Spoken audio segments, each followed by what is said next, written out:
evening? What's the significance of the washing the hands? If we're looking to clean our hands, do it even before we make the kiddush. And they don't know it, and they don't understand really why we make kiddush on a cup of wine, and what's the significance of that. And so we try to, as well, teach and explain for all the things they are familiar doing with, the deep spiritual benefits and meaning and explanation behind that. And students find that very rewarding. Yeah, you're right. I mean, I think that's really the problem. Most Jewish people, they know the matzah on Passover, they know the rituals, but then it's leaving them pretty high and dry when they really don't know what's it all about, and then it becomes unimportant and it just fades away from their practice and they go somewhere else that's something more meaningful. And all of the studies have shown, the commitment if Jewish students have during university, which are, can follow through when they're setting up their life and a young family, that education is the strongest guarantee we have of Jewish continuity. That's important. So, I mean, even though there are a few years, but obviously there's always a change. It's different than a normal community. Everybody moves in and moves out. No one's 100% stable. But on the other hand, that, people are there for 10, 15, 20 years, a few years, obviously there's always a turnover in college enrollment. Like you said, freshmen coming in, seniors going out. What do you keep up with these students afterwards? I mean, you've been with them. I mean, normally you're going to be there with them for 4 years. Sometimes people come in later at their junior year, but then they go back to their communities and they probably still could use the helping hand. Again, you say they get lost maybe in another community.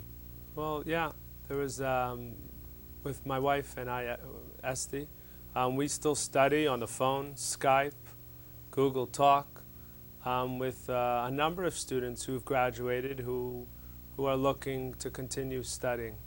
That's a problem a lot of communities find, and they're dealing with one thing at a time. But a lot of Jewish students had a really good Jewish experience at university, but they're not yet married, having kids, and paying dues to a synagogue.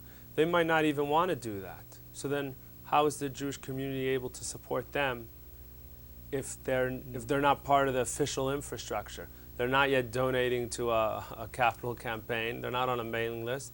They're not on the radar. So we try to connect them with programs they'd be interested in, with other young grads, whether it's a social program or whether it's even a Jewish program at service which is geared specifically for them, and they're at their wavelength. So we are always trying to connect them with other rabbis we know and the connections we have with other Jewish communities which are in Toronto. A lot of the graduates, which makes it a little bit easier for us, they move to Toronto. Even if they came from out west in Canada, a lot of them go back there. So we're able to learn the Jewish services that Toronto has to help them and to connect them as much as we can to different people, services, communities.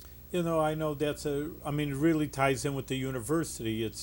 Now that Chabad and people like yourself and your friends are there, so they're filling a big need because, even if they're at home and let's say even how many people have, but even if they have, granted, they have a nice Jewish home, 18, again, like you say, you get lost, it's different people. I mean, it's really a small minority. Maybe they're in a Jewish neighborhood, but now they're not amongst so many Jewish people. And then by the time you're done with 4 years, and then a master's, and a PhD, by the time you're done, and these are really growth years, then a lot assimilated. But it's the same thing as you're hitting upon the singles, and I know that in the Capital District, and I deal with them, not so much university kids, but singles, like you say, they get lost. Well, I'm a member because I'm not just in and out. So then you're lost between the cracks. You're in a Jewish community, but no one knows you, no one takes care of you. And, years go by, and if I always say life is, especially Jewish life, is like a mountain. If you're not, you can say, well, on a regular thing, I'll stay stand, and I'm still there. But if you're not going up, you're slipping down. And that's what happens. Years go by, and you don't get involved, and then you forget about things, and who knows what you get into. So I think that's why I asked. It's a very much needed idea. Not only is being in college campuses so important, but then you said people aren't going to get married and have a family at 22 years old so fast. So now what do? Well, now I'm a professional. They're working. They're busy working 40 hours a week, and they don't belong anywhere. Again, there's just so much of an opportunity to get lost, and they need the infrastructure. Just a helping hand like what you're giving over there is very important. Someone that cares about them. And Chabad has recognized that need in general and has really stepped up with creating programming in the large urban centers, which have a large groupings of young professionals with Chabad young professionals, specifically targeting these single, working, who have no connections, aren't really interested in paying. I don't know, New York City, the dues are going to be upwards of a few $1,000s a year for services they're not utilizing. They're not interested in enjoying services where it's all a different demographic. And Chabad has started in Houston, New York City, Toronto, and a lot of different Jewish urban areas, Miami, Chabad Young Professionals, which is specifically targeting this age group to keep them connected, with those connections they made during university. No, it's a very important, it's a much needed idea. It's the only thing unfortunate, better late than never, but I mean, it's been late and there's so much assimilation Jewish, but it's where it comes from, just in these formative years and in the college years and the young in their 20s, and then they want to connect and they don't feel like they're ready to connect anymore. So do you have any plans? I mean, what do you have there, if you can describe a little bit where your Friday night services are, and maybe look, last few minutes that we have, look for the future. You have goals of building or growing in this Kingston community? Well, what we are foremost to the students is a family, and they love interacting with Esty and my children. We've got 4 kids, and the students love it. The ones who have cousins, nieces, nephews, siblings, and we try, therefore, to do as much programming as we can out of our home. We have a living room, dining room connected. We ship out the couches when it comes to for our Friday night dinner. The sideboard with the also gets moved to the kitchen, and then we take the tables, move them the width-wise. We can fit about 5 tables, so we can seat about 52 students in our living room, dining room. And when things get bigger than that, we either do it buffet style and standing, or we rent a location a few blocks down which we can fit up to 100. And we've got more than that, which we had a program this past year with 130 to 140 students came by for our special Shabbat dinner. Oh, very good. And we rented a room at the city hall, and so therefore we are busting at the seams, and we're looking for a new location, getting support from the Kingston community, getting support from the parents who appreciate what we're doing, what we're able to provide for the services we're able to provide for their children, in order to create a location which is, first of all, handle more students, can have a game room, a library, they're always complaining during exam time that there's no place to study quietly, and they're fighting for seats in the libraries, and it's a game they play, showing up at 6 in the morning. And we hope to provide all different services from them. This year we started a trial program that the parents can buy special food packages around the holidays for them, shalchmanis for Purim, some meal plan for during Pesach, kosher for Passover food, Rosh Hashanah. So we'll implement all these programs to get a full, interaction with the student in all phases of their life: study, work, and play. That's interesting. It's important, like you say, the whole structure.